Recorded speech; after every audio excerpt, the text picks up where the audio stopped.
नमस्कार विद्यार्थियों, आप सभी का स्वागत है आपके अपने YouTube चैनल निहारिका क्लासेस पर। जैसा कि मैं कल बता रहा था कि हमने फिजिक्स शुरू कर दी थी और मैं आपको फिजिक्स पढ़ाऊंगा। ठीक है, हमने जो सिलेबस है हमारे कंपटीशन एग्जाम में जो जिन चैप्टर से क्वेश्चन पूछा जाता है उनको लिख लिया था और हमने प्रकाश के बारे में जानकारी थोड़ा बहुत पढ़ना शुरू कर दिया था। आज हम उसको कंटिन्यू करेंगे। ठीक है, जैसा कि मैं बता रहा हूं कि जैसे रेगुलर क्लास लेस लोगों ना तो नोट्स बनाना जरूरी है।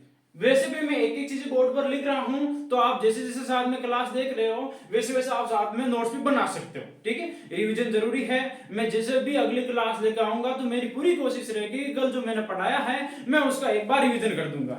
ठीक है, और हालांकि मेरी तो ये भी कोशिश रहेगी जब तक कि पूरा चैप्टर खत्म ना हो जाए तब तक मैं रिवीजन करवाता रहूं। ठीक है, इसी बात को हम जारी रखते हैं, बाकी मन लगा के पढ़ते रहे। हम शुरू करते हैं प्रकाश। कल हमने इसके बारे में क्या क्या पढ़ा था, मैं 2 मिनट लगेंगे उसका रिवीजन करवा देता हूं आपको, ताकि आपको याद रहे कि कल हमने क्या पढ़ा था और आज हम इसके आगे क्या पढ़ने वाले हैं। ठीक है, सबसे पहले हमने पढ़ा था कि प्रकाश क्या है। तो प्रकाश एक ऊर्जा का एक रूप है जो वस्तुओं को दृश्यमान बनाता है। हमने ये भी देखा था कि प्रकाश एक प्रकार की ऊर्जा है जो विद्युत चुंबकीय तरंगों के रूप में संचरित होता है। फिर हमने सूर्य के बारे में 2-3 जानकारी पढ़ी थी कि सूर्य है जो पृथ्वी पर एकमात्र ऊर्जा का व्यापक और सर्वत्र स्रोत है और सूर्य में ऊर्जा नाभिक की संलयन विधि द्वारा बनती है। सूर्य से जो ऊर्जा है वो हमारे पास संचरण ऊष्मा के संचरण विधि द्वारा पहुंचती है और सूर्य का प्रकाश पृथ्वी को पहुंचने में 8 मिनट 16 सेकंड से लेकर 8 मिनट 19 सेकंड तक का समय लेता है। फिर मैंने चंद्रमा के बारे में जानकारी पढ़ी थी कि चंद्रमा होता है वो उसके पास स्वयं का प्रकाश नहीं है। चंद्रमा है वो सूर्य से आने वाले प्रकाश को परावर्तित करके पृथ्वी की ओर भेजता है और चंद्रमा के प्रकाश को चंद्रमा से पृथ्वी पर पहुंचने में लगभग 1 मिनट 30 सेकंड यानी 90 सेकंड का समय लगता है। ठीक है, फिर हमने प्रकाश की प्रकृति के बारे में पढ़ी थी। इससे पहले हमने ये भी पढ़ा था कि कोई वस्तु है वो हमें कैसे दिखाई देती है। तो हमने पढ़ा था कि जब कोई किसी वस्तु पर प्रकाश पड़ता है तो प्रकाश जो वस्तु जिस रंग को परावर्तित करती है वो वस्तु उसी रंग की दिखाई देती है। अगर वो वस्तु पीले रंग को परावर्तित कर रही है तो पीले रंग की दिखाई देगी। अगर वो वस्तु किसी भी रंग को परावर्तित नहीं कर रही है तो वो वस्तु काली दिखाई देती है। और अगर वस्तु अपने पर पड़ने वाले सभी रंगों को परावर्तित कर देती है तो वो वस्तु सफेद दिखाई देती है। ठीक है, फिर हमने प्रकाश के गुण पढ़े थे। पहला हमने ये पढ़ा था कि प्रकाश का गुण है कि प्रकाश हमेशा सीधी सरल रेखा में गति करता है जब तक कि उसके मार्ग में कोई बाधा न आ जाए। ठीक है, दूसरा हमने पढ़ा था कि प्रकाश की जो चाल होती है वो निर्वात में सर्वाधिक होती है और उसका मान 3 गुना 10 की घात 8 मीटर प्रति सेकंड होता है। प्रकाश की चाल का हमने क्रम भी पढ़ा था कि सबसे कम होती है द्रव्य में, उससे ज्यादा होती है ठोस में, उससे ज्यादा होती है सबसे कम होती है ठोस में, उससे ज्यादा होती है द्रव्य में, उससे ज्यादा होती है गैस में और सबसे ज्यादा होती है निर्वात में। निर्वात की क्या परिभाषा होती है मैंने ये भी बताया था कि जहां कोई नहीं होता है वहां होता है निर्वात। ठीक है, फिर हमने प्रकाश की प्रकृति के बारे में बताया था। मैंने बताया था कि प्रकाश की द्वैत प्रकृति होती है, अर्थात प्रकाश कभी तरंग के रूप में तो कभी कण के रूप में व्यवहार करता है और इसे ही डी ब्रोगली ने द्वैत प्रकृति का नाम दिया था। फिर हमने बताया था कि प्रकाश की जो तरंग प्रकृति होती है वो अनुप्रस्थ प्रकार की होती है, ट्रांसफर की टाइप की होती है। ठीक है, और फिर हमने लास्ट में एक हेडिंग डाली थी कि प्रकाश की तरंग प्रकृति से संबंधित जो भी घटनाएं हैं उनके बारे में मैंने लिख दिया था कि हम किन किन घटनाओं का विस्तार से अध्ययन करेंगे। तो उनका मैंने बताया था कि प्रकाश का हम परावर्तन पढ़ेंगे, हम अपवर्तन पढ़ेंगे, हम पूर्ण आंतरिक परावर्तन पढ़ेंगे, हम प्रकीर्णन पढ़ेंगे, वर्ण विक्षेपण पढ़ेंगे, व्यतिकरण पढ़ेंगे। ठीक है, यहां तक हमने कब पढ़ लिया था। मैंने लास्ट समय में हेडिंग डाली थी कि प्रकाश का परावर्तन, तो आज हम उसी को कंटिन्यू करते हैं। मैं हेडिंग डाल देता हूं प्रकाश का परावर्तन।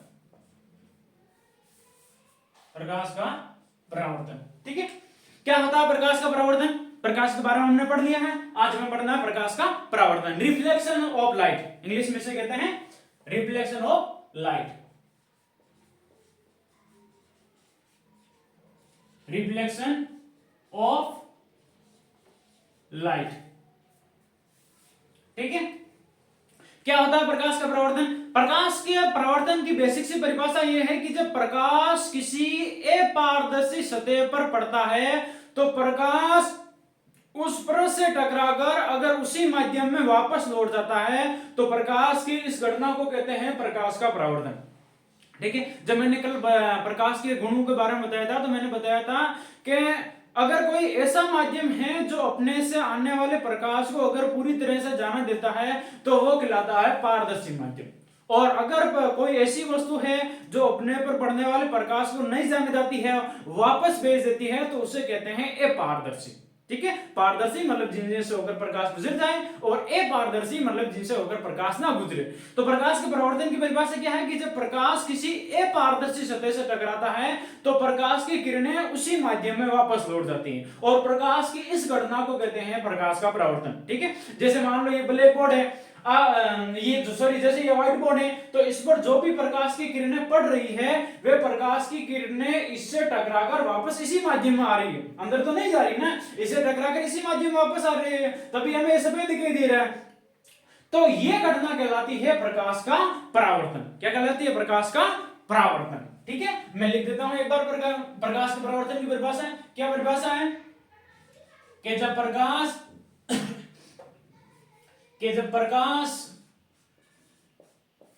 की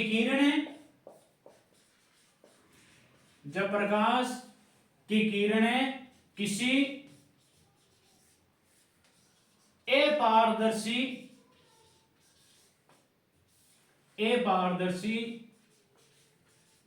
सतह से प्रकाश की किरणें किसी अपारदर्शी सतह से टकराती है तो टकराकर उसी माध्यम में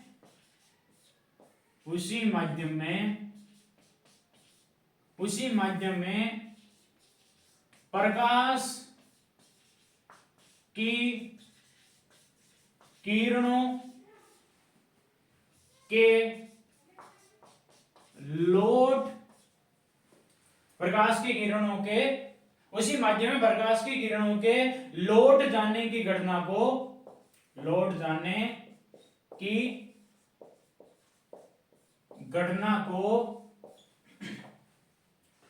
प्रकाश का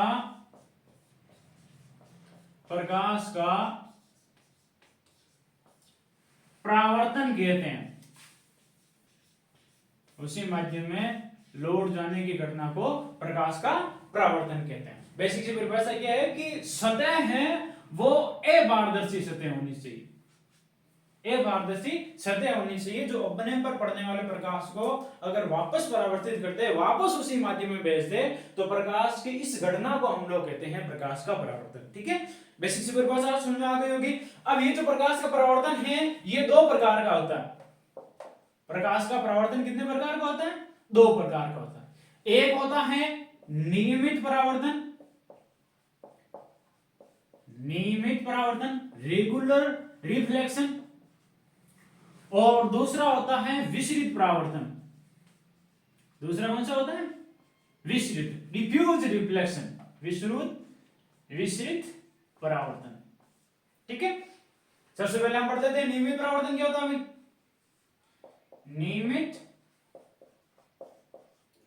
नियमित परावर्तन।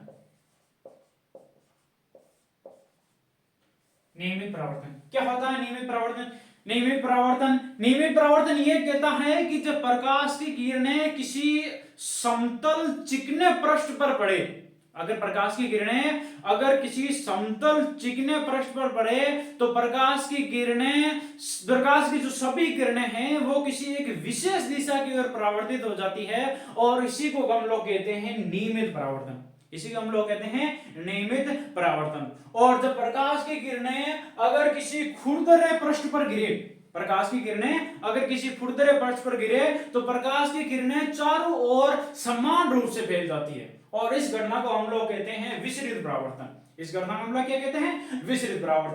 मैं उदाहरण द्वारा समझा दूंगा, मैं पहले लिख देता हूं नियमित परावर्तन क्या होता है। नियमित परावर्तन की परिभाषा है कि जब प्रकाश की किरणें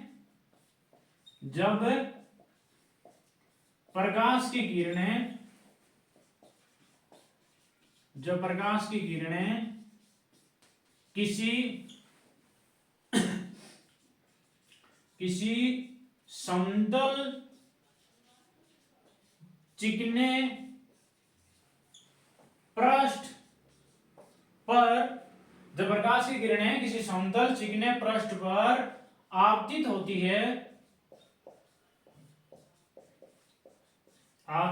है तो प्रकाश की किरणें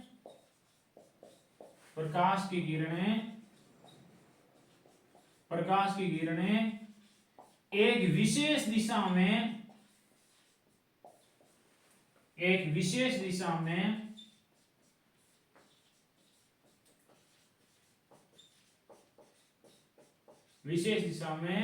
परावर्तित हो जाती है, विशेष दिशा में परावर्तित हो जाती है, जिसे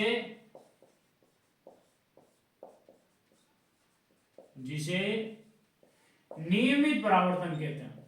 जिसे क्या कहते हैं? जिसे नियमित परावर्तन कहते हैं, रेगुलर रिफ्लेक्शन। ठीक है, मैं उदाहरण समझो। जैसे मान लो ये एक कोई समतल चिकना पृष्ठ है। क्या है? ये कोई समतल चिकना पृष्ठ है।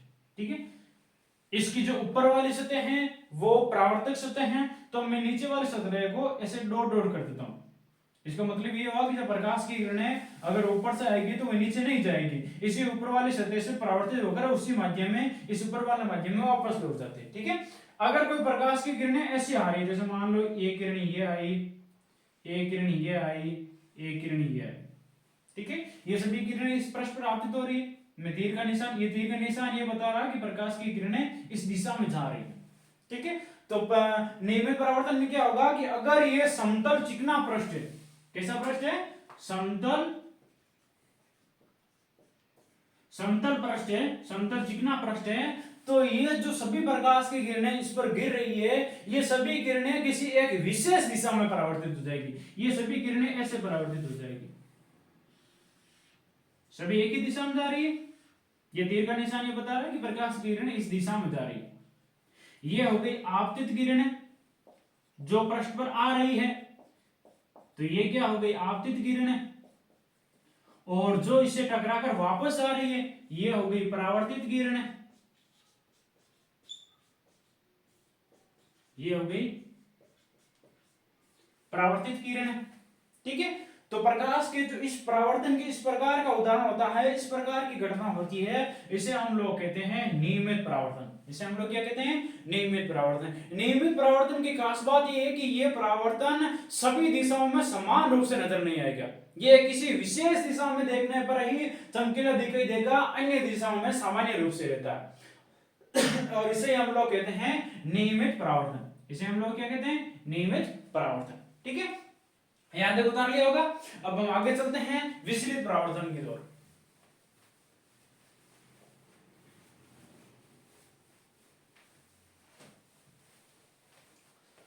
अब कौन सा हमारा दूसरा प्रकार परावर्तन का? विचलित परावर्तन। विचलित डिफ्यूज रिफ्लेक्शन, विचलित परावर्तन।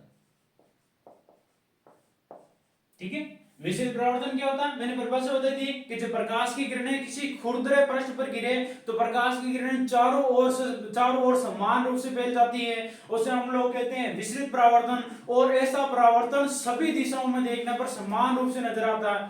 ठीक है, दो तीन खास बातें हैं, मैं एक बार लिख देता हूं कि जब प्रकाश की किरणें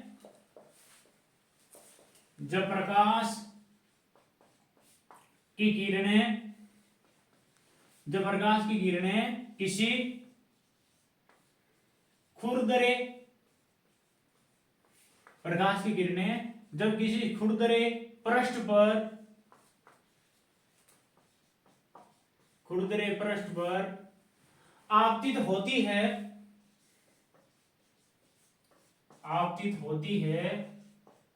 तो प्रकाश की किरणों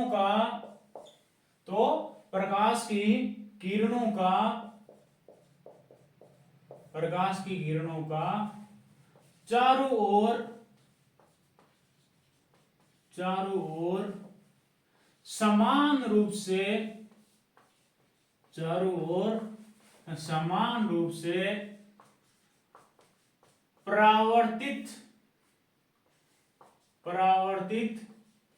होने परावर्तित होने की घटना को, परावर्तित होने की घटना को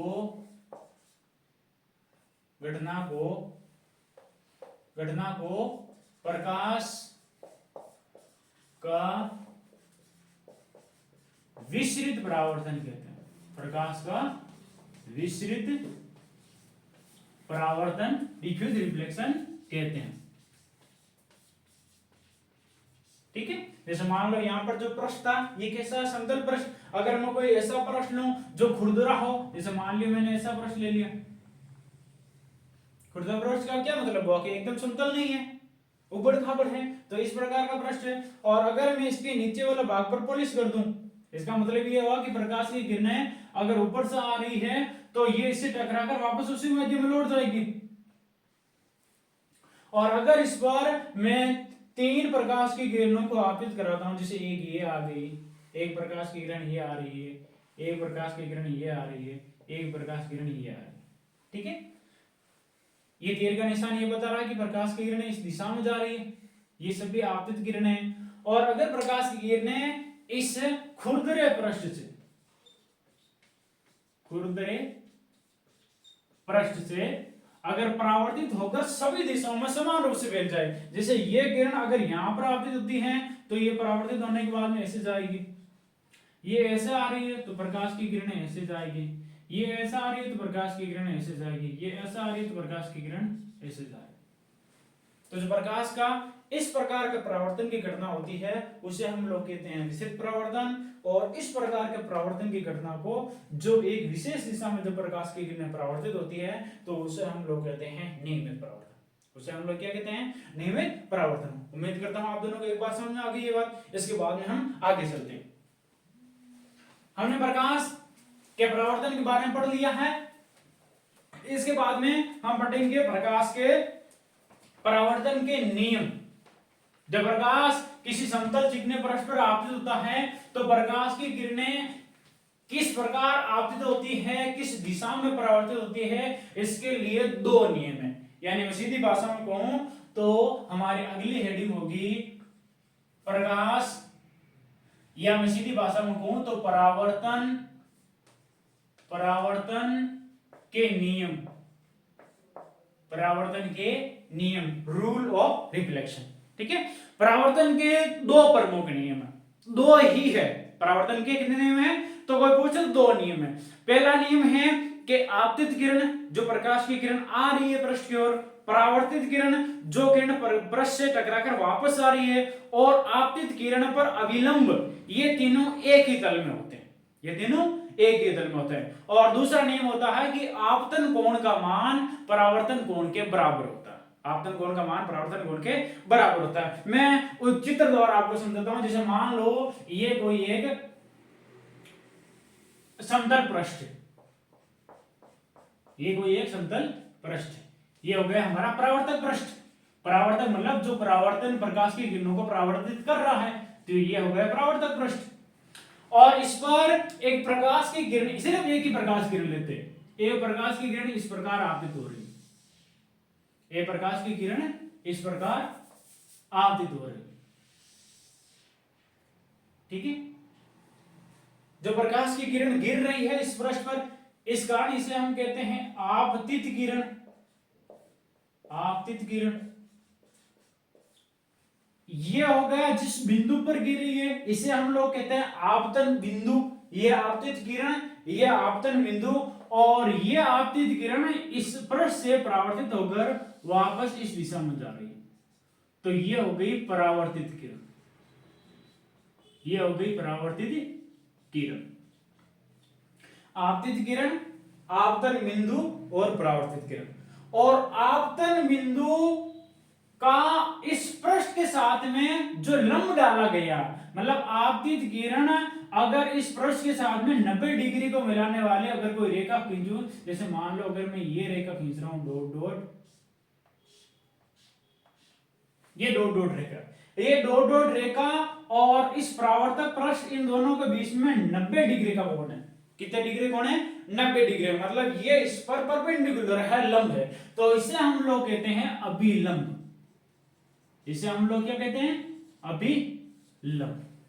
ठीक है, आपतित किरण, आपतन बिंदु, ये क्या हो गया, आपतन बिंदु, जिसे हम लोग दर्शाते हैं P से, आपतन बिंदु, आपतित किरण, आपतन बिंदु पर अभिलंब और परावर्तित किरण, ये तीनों एक ही तल में होने चाहिए। एक तल मतलब दो एक्सिस से मिलकर बना होता है, या तो एक्स वाई ले लो, या वाई जेड ले लो, या जेड एक्स ले लो। अगर ये किरण एक्स वाई एक्स से आ रही है तो वापस इसी एक्स वाई एक्स में जाएगी, तीसरे एक्स में नहीं जाएगी। ठीक है, तो आपतित किरण, आपतन बिंदु पर अभिलंब और परावर्तित किरण तीनों एक ही तल में होते हैं, पहला नियम। और दूसरा नियम यह कहता है कि आपतन कोण का मान परावर्तन कोण के बराबर होता है। अब आपतन कोण क्या होता है, आपतन कोण आता है ये आपतित किरण इस अभिलंब के साथ में जितना कोण बना रही है, ये आपतित किरण इस अभिलंब के साथ में जितना कोण बना रही है उसे हम लोग कहते हैं आपतन कोण, और इसे हम दर्शाते हैं स्मॉल आई से।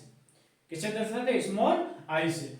और परावर्तित किरण इस अभिलंब के साथ में जितने डिग्री का कोण बना रही है, ये परावर्तित किरण इस अभिलंब के साथ में जितने डिग्री का कोण बना रही है इसे हम लोग कहते हैं परावर्तन कोण, और इसे हम दर्शाते हैं स्मॉल आर से।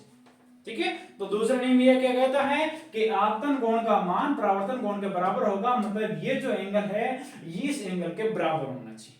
दो नियम है, बेसिक से है, सिंपल से है, मैं उम्मीद करता हूं याद रह जाएगा। मैं लिख देता हूं एक बार फिर भी। पहला नियम क्या है कि आपतित किरण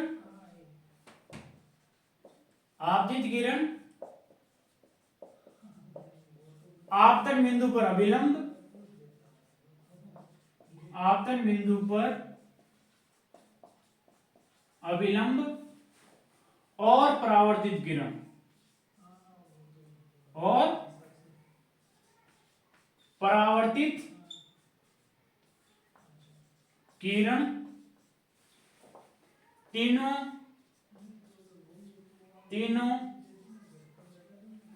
एक ही तल में होते हैं। आपतित किरण, आपतन बिंदु पर अभिलंब और परावर्तित किरण तीनों एक ही तल में होते हैं। दूसरा, आपतन कोण का मान, आपतन कोण का मान परावर्तन कोण के, आपतन कोण का मान परावर्तन कोण के बराबर होता है। आपतन कोण का मान परावर्तन कोण के बराबर होता है। दो नियम हो गए, आपतित किरण आपतन बिंदु पर अभिलंब और परावर्तित किरण तीनों एक ही तल में आते हैं। और दूसरा, आपतन कोण का मान परावर्तन कोण के बराबर होता है। आपतन कोण एंगल आई बराबर होगा एंगल आर के, एंगल आई बराबर एंगल आर। तो ये हो गया परावर्तन का दूसरा नियम। ठीक है, ठीक है, तो यहां तक उतार लो। मैं एक बार साफ कर देता हूं इसको। इसके बाद में हम पढ़ेंगे दर्पण के बारे में। दर्पण क्या होता है, दर्पण के कितने प्रकार होते हैं, कौन कौन से प्रकार होते हैं, इन सभी के बारे में विस्तार से अध्ययन करेंगे। ठीक है, तो हमारी अगली हेडिंग होगी दर्पण। इंग्लिश में इसे कहते हैं मिरर, MIRROR। ठीक है, क्या होता है मिरर, क्या होता है दर्पण। दर्पण की बेसिक सी परिभाषा यह है कि अगर किसी कांच या पारदर्शी माध्यम, कांच क्या होता है, कांच वो होता है जो अपने स्वयं प्रकाश की किरणों को जाने देता है, जिनके आर पार दे सकते हैं, उसे हम लोग कहते हैं कांच। अगर किसी कांच या पारदर्शी वही होता है जिनसे होकर प्रकाश की किरणें निकल जाए, मतलब जिनके हम आर पार दे सकते हैं। तो अगर किसी कांच या पारदर्शी माध्यम के एक भाग पर अगर एल्यूमिनियम या चांदी की परत चढ़ा दी जाए तो उसका जो दूसरा भाग होगा वो परावर्तक पृष्ठ की तरह, मतलब वो भाग होगा दूसरा, वो अपने पर पड़ने वाले प्रकाश की किरणों को परावर्तित करेगा, तो उसे हम लोग कहते हैं दर्पण। उसे हम लोग क्या कहते हैं, दर्पण। जैसे अगर मैं इस किताब की बात करूं, इस कॉपी की बात करूं, तो अगर ये कांच होगा या पारदर्शी माध्यम होगा तो इस पर जो भी प्रकाश की किरणें गिरेगी वो इसके आर पार निकल जाएगी। मतलब अगर यहां से देखो तो प्रकाश की किरणें बिल्कुल निकल जाएगी। लेकिन अगर मैं इसके निचले वाले भाग पर अगर एल्यूमिनियम या चांदी की परत चढ़ा दूं एल्यूमिनियम या चांदी की परत चढ़ा दूं तो इसका जो ये ऊपर वाला भाग होगा ये परावर्तक पृष्ठ की तरह काम करेगा। कैसा काम करेगा? परावर्तक पृष्ठ की तरह काम करेगा और इसे हम लोग कहते हैं दर्पण। इसे हम लोग क्या कहते हैं? दर्पण। बेसिक सी परिभाषा है, लिख देता हूं मैं एक बार कि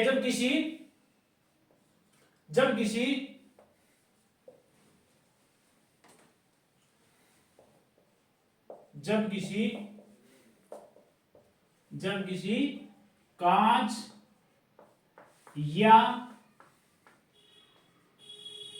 पारदर्शी माध्यम के एक पृष्ठ पर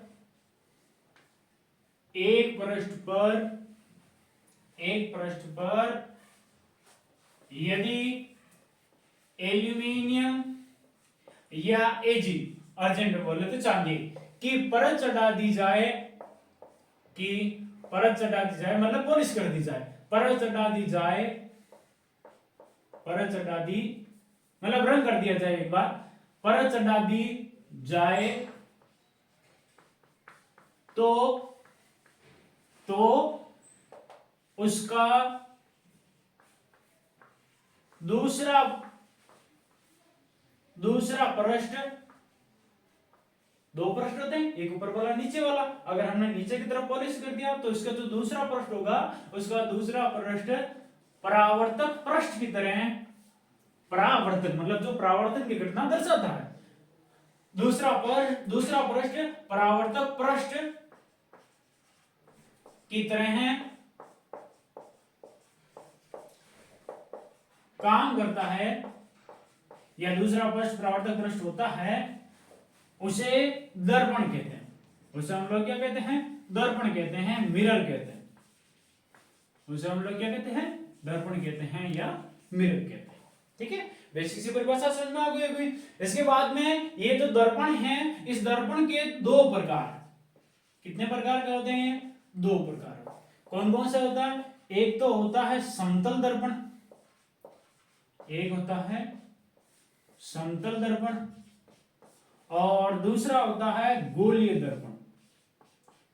एक होता है समतल दर्पण और दूसरा होता है गोलीय दर्पण। ठीक है, समतल दर्पण क्या होता है? ऐसा दर्पण जिसका परावर्तक पृष्ठ समतल हो, प्लेन हो, तो उसे हम लोग कहते हैं समतल दर्पण। उसे हम लोग क्या कहते हैं? समतल दर्पण। और ऐसा दर्पण जिसका परावर्तक पृष्ठ गोलीय हो, मतलब वक्राकार हो, गोलीय हो, तो उसे हम लोग कहते हैं गोलीय दर्पण।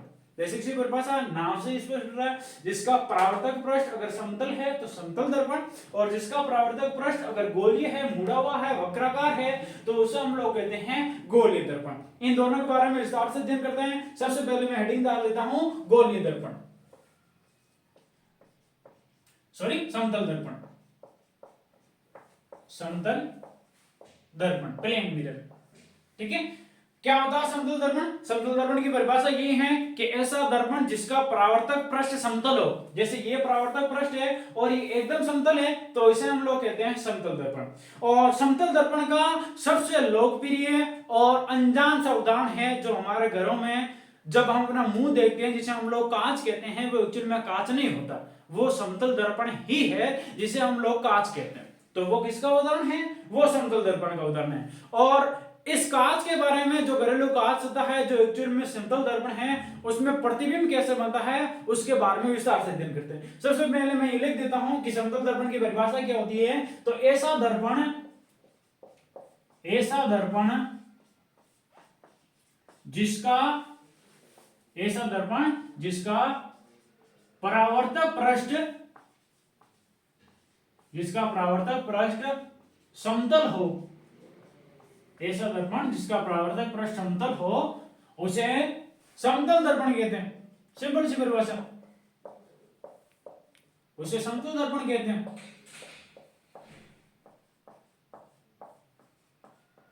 ठीक है, और अब जो इंपॉर्टेंट लाइन है वो यहां से शुरू होती है कि समतल दर्पण में अगर प्रतिबिंब बनता है तो उसकी प्रकृति क्या होगी, कैसा प्रतिबिंब बनता है। यानी हमारी अगली जो हेडिंग होगी वो ये होगी कि समतल दर्पण में प्रतिबिंब, समतल दर्पण में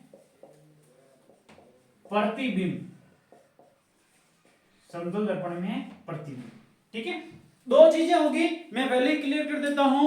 एक नाम आएगा बिंब, एक नाम आएगा बिंब या वस्तु, ये दोनों एक ही।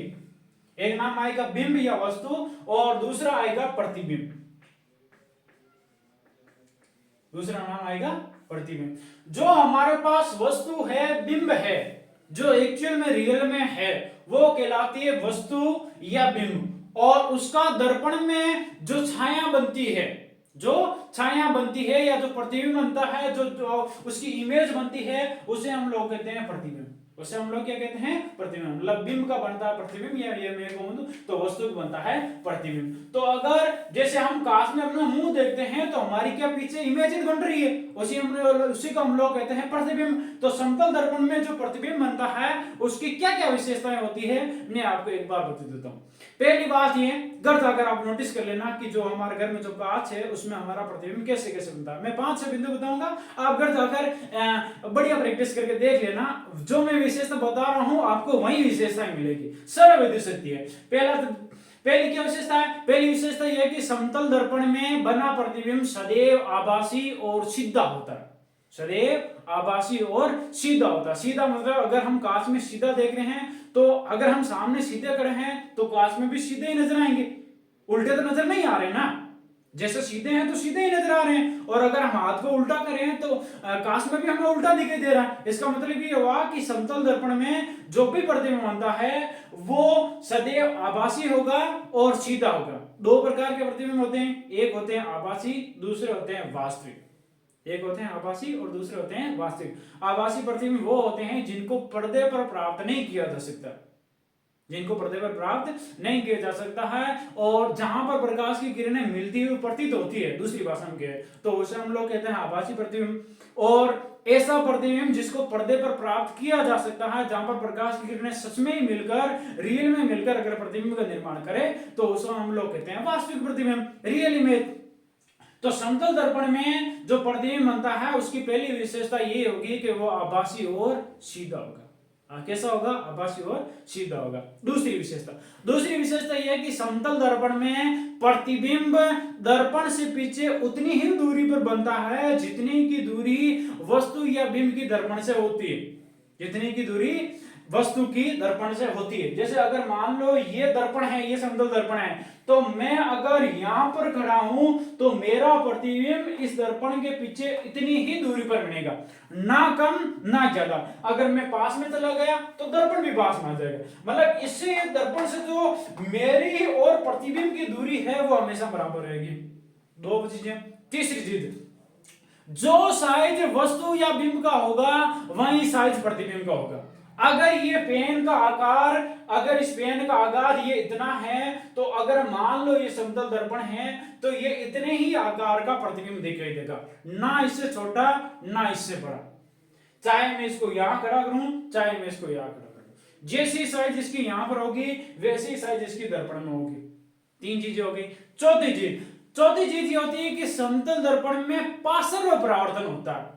क्या होता है? पार्श्व परावर्तन। पार्श्व परावर्तन का मतलब हुआ कि साइड से उल्टा दिखाई देना, साइड से उल्टा दिखाई देना। इसका मतलब दायां भाग बायां भाग हो जाना और बायां भाग दायां भाग हो जाना। मतलब वस्तु में एक्चुअल में हो यह रहा है कि समतल दर्पण में जो भी प्रतिबिंब बन रहा है उसमें वस्तु अपने अक्ष पर 180 डिग्री घूम रही है।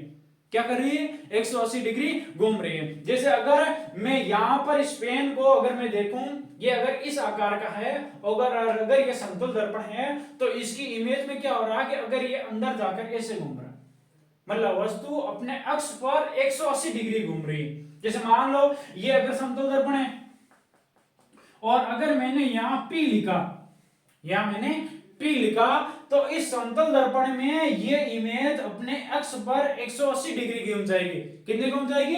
180 डिग्री घूम जाएगी। इसका मतलब ये हुआ कि अगर ये P है, अगर ये P है तो दर्पण में क्या होगा कि ये 180 डिग्री घूम जाएगी। ये यहां पर है तो ये घूमकर वापस इस आ जाएगी। मतलब जो प्रतिबिंब प्राप्त होगा वो Q प्राप्त होगा। और ये क्यों प्राप्त हो रहा है, क्यों प्राप्त हो रहा है, क्योंकि वस्तु का पार्श्व परावर्तन हो रहा है, वस्तु साइड से उल्टी दिखाई दे रही है, वस्तु अपने अक्ष पर 180 डिग्री के कोण पर घूम रही है। चार चीजें हो गई। पांचवी विशेषता ये होगी कि जो समतल दर्पण होता है उसकी जो फोकस दूरी होती है, अब ये फोकस दूरी क्या होगी इसके बाद में पढ़ा दूंगा, फिलहाल ये याद रखो कि समतल दर्पण की फोकस दूरी अनंत होती है। कितनी होती है? फोकस दूरी अनंत होती है, और क्षमता पावर ये भी मैं बता दूंगा शून्य होती है। ठीक है, समतल दर्पण की फोकस दूरी अनंत होती है और क्षमता शून्य होता है। रेखीय आवर्धन 1 होता है। कितना होता है? रेखीय आवर्धन 1 होता है। ठीक है, ये प्रमुख गुण है। और एक लास्ट विशेषता ये होगी कि समतल दर्पण में अगर प्रकाश की किरणों को अगर थीटा कोण से घुमा दिया जाता है, जैसे मान लो अगर ये दर्पण है और इस पर जो प्रकाश की किरण आ रही है, इसमें अगर इस दर्पण को थीटा कोण से घुमा दिया जाता है तो ये परावर्तित किरण 2 थीटा कोण से घूम जाती है। कितने कोण से? 2 थीटा कोण से घूम जाती है परावर्तित किरण। अगर दर्पण को थीटा कोण से घुमा देंगे तो परावर्तित किरण 2 थीटा कोण से घूम जाएगी।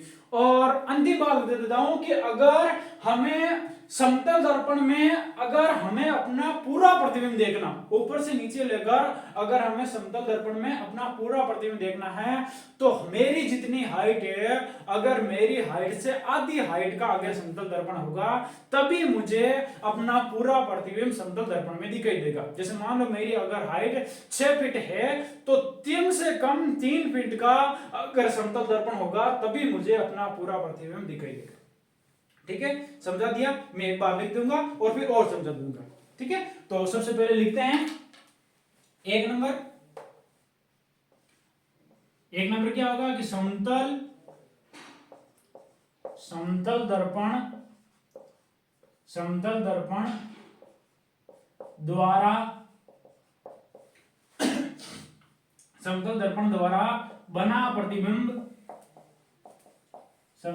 द्वारा बना प्रतिबिंब सदैव आभासी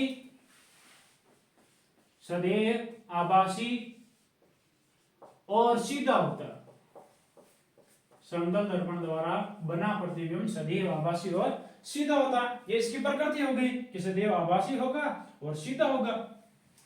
दूसरा, समतल दर्पण में प्रतिबिंब का आकार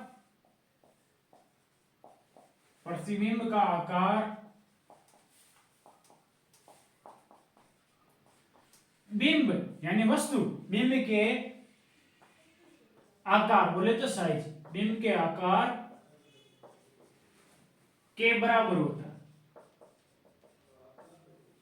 समतल दर्पण में प्रतिबिंब का आकार बिंब के आकार के बराबर होता है। दूसरा गुण।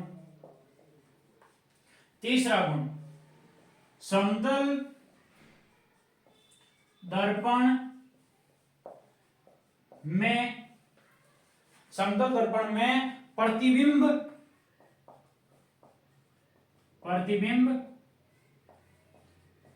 दर्पण से पीछे उतनी ही दूरी पर होता है। समतल दर्पण में प्रतिबिंब दर्पण से पीछे उतनी ही दूरी पर होता है जितनी दूरी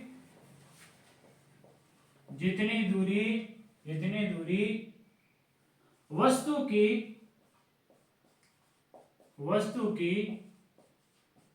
दर्पण से होती है। जितनी दूरी वस्तु की दर्पण से होती है। ठीक है, 3 हो गई। चौथी विशेषता क्या? पता होता कि जो कितनी विशेषता क्या?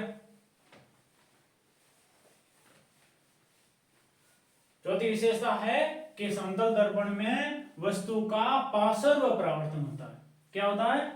पार्श्व परावर्तन होता है, अर्थात वस्तु साइड से उल्टी दिखाई देती है, अर्थात वस्तु अपने अक्ष पर 180 डिग्री के कोण पर घूम जाती है।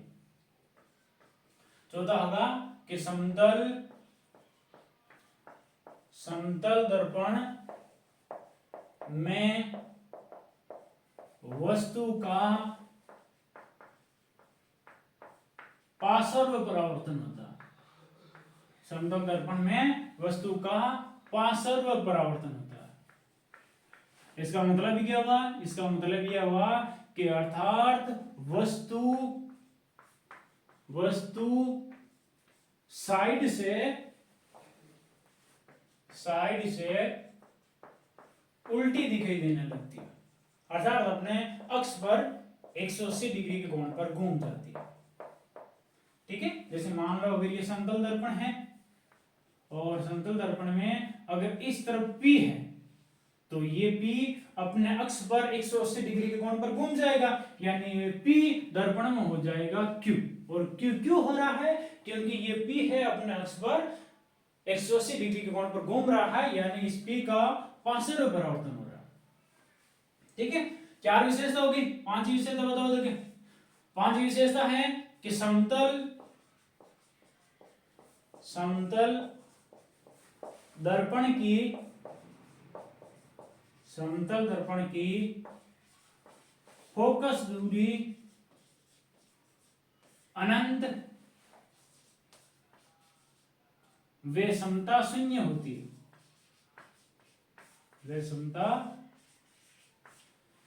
समतल दर्पण की फोकस दूरी अनंत व समता शून्य होती है। ठीक है, 5 बिंदु हो गए। छठा बिंदु क्या है? छठा बिंदु ये है कि समतल दर्पण का रेखीय आवर्धन 1 होता है। समतल दर्पण का रेखीय आवर्धन 1 होता है। कितना होता है? 1 होता है। ठीक है, ये प्रमुख विशेषता होगी। एक और लिख देता हूं। एक और क्या लिख बताओ देखिए। एक और मैंने बताई थी कि समतल दर्पण में यदि दर्पण को थीटा कोण से घुमा दिया जाता है, थीटा कोण से घुमा दिया जाता है, समतल दर्पण में यदि दर्पण को थीटा कोण से घुमा दिया जाता है तो परावर्तित किरण 2 थीटा कोण से घूम जाती है। 2 थीटा कोण से घूम जाती है। ठीक है, हालांकि विचलन अलग है। अगर एग्जाम में पूछे विचलन कितना, तो विचलन का मतलब हुआ कि प्रकाश की किरण सीधी जा रही थी, उसके बाद में कितना विचलित हुई, तो वो कहलाते हैं विचलन। ठीक है, तो ये हो गई हमारा समतल दर्पण के गुणों के बारे में।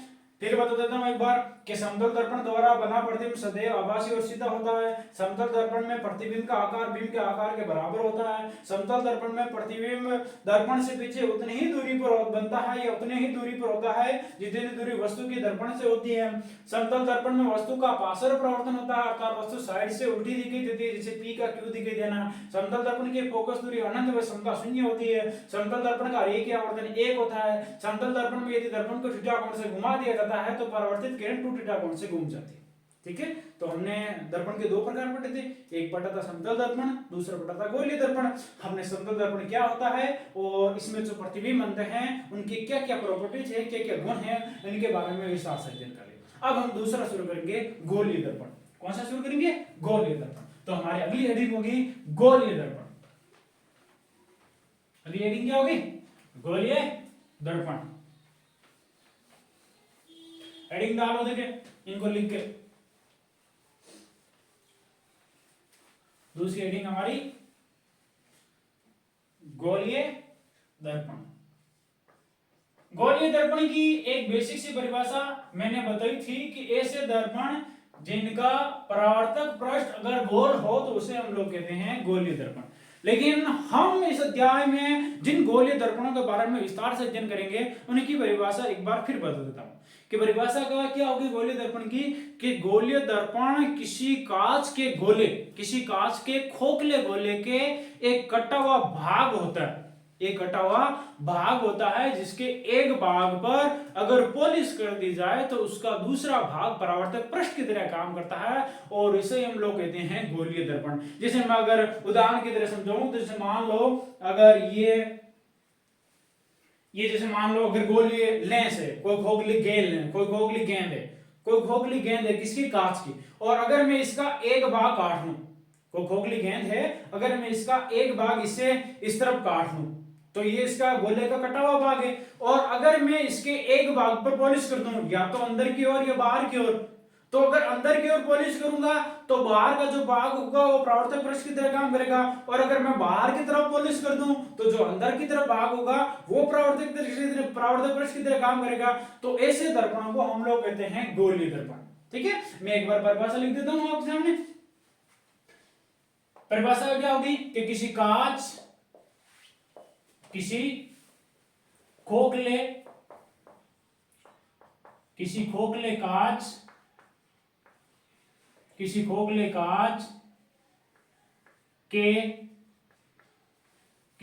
कांच के कटे हुए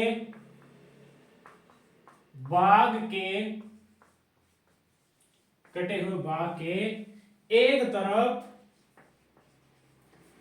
तरफ यदि पॉलिश कर दी जाए, पॉलिश मतलब लेप कर दिया जाए, एल्यूमिनियम या चांदी का जो लेप होता है, किसी खोखले कांच के कटे हुए भाग के एक तरफ यदि पॉलिश कर दी जाए तो उसका दूसरा पृष्ठ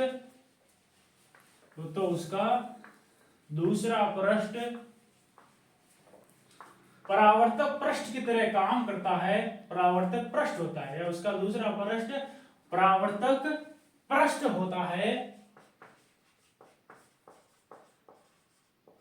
इसे ही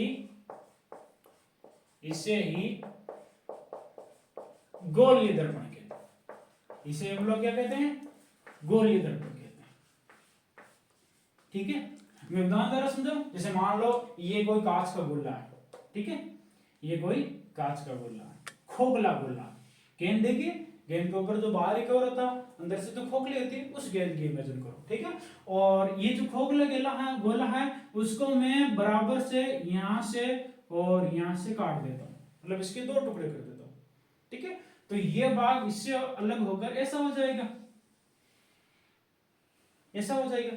और अगर मैं इस जो कटा हुआ भाग है इसके बाहर की तरफ अगर पॉलिश कर दूं, बाहर की तरफ पॉलिश कर दूं, तो जो इसका अंदर वाला भाग होगा वो परावर्तक पृष्ठ होगा। मतलब ये जो परावर्तक पृष्ठ है ये गोले है, गोले मतलब मुड़ा हुआ है, वक्रित है, तो ये जो परावर्तक पृष्ठ मुड़ा हुआ है, गोली है, तो ये होगा गोलीय दर्पण। और चाहे अगर मैं इस कटे हुए भाग के अंदर की तरफ पॉलिश कर दूं, क्योंकि ये तो कांच है, तो अगर मैंने इसके अंदर वाले भाग की तरफ पॉलिश कर दिया तो अब इसका जो ये वाला भाग होगा वो परावर्तक पृष्ठ की तरह काम करेगा। मतलब परावर्तक पृष्ठ कुल मिलाकर है गोलीय है, तो इसी कारण हम लोग कहते हैं इनको गोलीय दर्पण। क्या कहते हैं, गोलीय दर्पण। अब गोलीय दर्पण दो प्रकार के होते हैं। कितने प्रकार के होते हैं, दो प्रकार के। हम उनके बारे में चर्चा करते हैं कि गोलीय दर्पण कितने प्रकार के होते हैं और कौन कौन से होते हैं। तो हमारे इसके आगे लिखेंगे कि गोलीय दर्पण के दो प्रकार कौन कौन से है।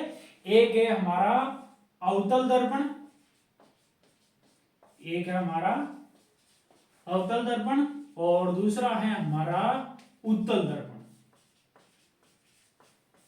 एक है हमारा अवतल दर्पण और दूसरा है उत्तल दर्पण। इसे कहते हैं कॉनकेव मिरर, उसे हम लोग कहते हैं कॉनकेव मिरर, और इसे हम लोग कहते हैं कॉन्वेक्स मिरर, इसे हम लोग कहते हैं कॉन्वेक्स मिरर। क्या होता है, ये दोनों एक ही थाली के दो चट्टे बट्टे हैं। इसका मतलब ये हुआ कि जैसे मैंने पहले बताया था कि ये कोई कांच का गोला है, ये कोई कांच का गोला है, मैंने इसको बीच से दो बराबर भागों में काट दिया तो इसके दो टुकड़े हो गए, एक ये हो गया और दूसरा ये हो गया। ठीक है, अगर मैं इसके बाहर वाले भाग पर पॉलिश कर दूं बाहर वाले भाग पर पॉलिश कर दूं, तो इसका जो अंदर वाला भाग होगा ये परावर्तक पृष्ठ की तरह काम करेगा, ये परावर्तक पृष्ठ की तरह काम करेगा।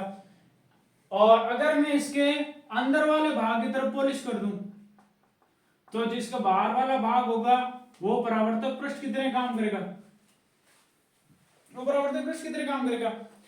अब इन्हीं दो से इन दो प्रकारों का जन्म हुआ है। अवतल दर्पण कौन सा होगा कि ऐसा दर्पण, इसकी परिभाषा क्या है, इसकी परिभाषा ये है कि ऐसा दर्पण जिसका परावर्तक पृष्ठ गोले के केंद्र की ओर वक्रित हो, यानी गोले के केंद्र की ओर मुड़ा हुआ हो, उसे हम लोग कहेंगे अवतल दर्पण। और ऐसा दर्पण जिसका परावर्तक पृष्ठ गोले के केंद्र के अपोजिट साइड में हो, विपरीत दिशा में हो, उसे हम लोग कहते हैं उत्तल दर्पण। ये गोला है, ये इसका केंद्र है, हमने इसको काटा, ये परावर्तक पृष्ठ गोले के केंद्र की ओर है, ये परावर्तक पृष्ठ गोले के केंद्र की ओर है, तो ये हो जाएगा हमारा अवतल दर्पण, ये हो जाएगा अवतल दर्पण। तो क्योंकि अवतल दर्पण की परिभाषा यही है ना कि परावर्तक पृष्ठ गोले के केंद्र की ओर होना चाहिए, और इसका परावर्तक पृष्ठ बाहर की ओर है, यानी ये वाला परावर्तक पृष्ठ है जो गोले के केंद्र की विपरीत दिशा में अपोजिट साइड में है, तो उत्तल दर्पण होगा ये। क्योंकि उत्तल दर्पण की परिभाषा यही है कि ऐसा दर्पण जिसका परावर्तक पृष्ठ गोले के केंद्र की विपरीत साइड में हो। अगर मैं इसको एक पूरा गोला बनाऊं तो गोले का केंद्र यहां पर होगा, गोले का केंद्र यहां पर होगा, लेकिन परावर्तक पृष्ठ तो गोले के केंद्र के अपोजिट साइड में है, तो ये क्या हो गया उत्तल दर्पण। ठीक है, दो प्रमुख प्रकार हैं, मैंने उदाहरण द्वारा चित्र द्वारा आसानी से समझा दिया। ठीक है, थैंक यू। ठीक है, तो ये अवतल दर्पण हो गया, उत्तल दर्पण हो गया। मैं एक एक करके परिभाषा लिख देता हूं इनकी, फिर हम इस चैप्टर को यहीं पर खत्म कर देंगे। कल से हम अगला चैप्टर शुरू करेंगे, इसी को मतलब आगे बढ़ेंगे अगले चैप्टर में। तो हमारी पहली परिभाषा हो गई, पहली परिभाषा क्या होगी, अवतल दर्पण जैसे हम लोग कहते हैं कॉनकेव मिरर, कॉनकेव मिरर। परिभाषा क्या है, ऐसा गोलीय दर्पण, ऐसा गोलीय दर्पण, ऐसा गोलीय दर्पण जिसका परावर्तक पृष्ठ, जिसका परावर्तक पृष्ठ गोले के केंद्र की ओर वक्रित हो, गोले के केंद्र की ओर वक्रित हो, उसे अवतल दर्पण कहते हैं। उसे क्या कहते हैं, उसे अवतल दर्पण कहते हैं। चित्र बनाना चाहो तो बना लो, जैसे मान लो ये हो गया, और इसके अगर बाहर वाले भाग पर पॉलिश कर दे तो इसका जो अंदर वाला भाग होगा, मैं एक बीच में रेखा खींच दूं तो ये हमारा हो जाएगा परावर्तक पृष्ठ। ठीक है, तो ये हो गया हमारा अवतल दर्पण, इसे लिख देता हूं यहां पर, ये हो गया अवतल दर्पण। ऐसी सी परिभाषा, बाकी मैंने विस्तार समझा ही दिया आपको। दूसरा होगा उत्तल दर्पण, इंग्लिश में से कहते हैं convex lens, convex mirror, sorry. ठीक है, परिभाषा क्या है कि ऐसा गोलीय दर्पण, ऐसा गोलीय दर्पण जिसका परावर्तक पृष्ठ गोले के केंद्र की विपरीत दिशा में हो, गोले के केंद्र की विपरीत दिशा में हो, उसे उत्तल दर्पण कहते हैं, उसे उत्तल दर्पण कहते हैं। चित्र बना देता हूं मैं। ठीक है, अगर मैं इसके अंदर वाला भाग की तरफ पॉलिश कर दूं तो ये जो बाहर वाला भाग होगा ये परावर्तक पृष्ठ होगा, ये कैसा होगा, परावर्तक पृष्ठ होगा, और इसे हम लोग कहेंगे उत्तल दर्पण। ठीक है, तो आज हमने क्या क्या पढ़ लिया, आज हमने प्रकाश के परावर्तन के बारे में पढ़ लिया, प्रकाश के परावर्तन के दो प्रकार पढ़ दिए, नियमित और विसरित। फिर हमने दर्पण पढ़ दिया, दर्पण में हमने समतल दर्पण पढ़ दिया, समतल दर्पण क्या होता है, प्रतिबिंब के कौन कौन से गुण होते हैं। फिर हमने गोलीय दर्पण पढ़ लिया, गोलीय दर्पण क्या होता है, गोलीय दर्पण कौन से प्रकार होते हैं, अवतल दर्पण, उत्तल दर्पण, इनके बारे में हमने पढ़ दिया। कल हम इनकी प्रतिबिंब कैसा बनता है और फिर इनके उपयोग क्या है और फिर दर्पण सूत्र क्या होता है, इनके बारे में, रेखीय आवर्धन के बारे में विस्तार से अध्ययन करेंगे। ठीक है, क्लास कैसी लगी आप सभी कमेंट करके जरूर बताएं। बाकी अपने पढ़ाई में लगे रहे। धन्यवाद।